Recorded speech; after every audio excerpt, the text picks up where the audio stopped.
Hello fellas, this is Mumijan. Let's prepare for the AZ-400 Microsoft certification.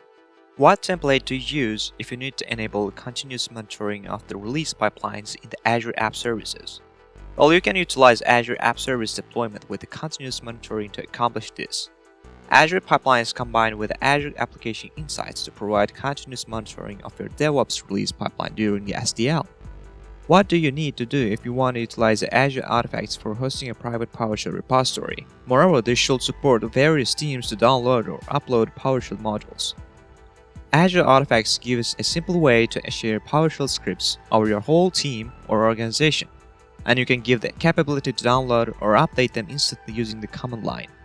So to do this, you need to create a personal access token to authenticate other services with Azure DevOps, create a new feed in the Azure Artifacts, create packages for PowerShell modules, and send them in the feed. For more information, check out the docs to learn more.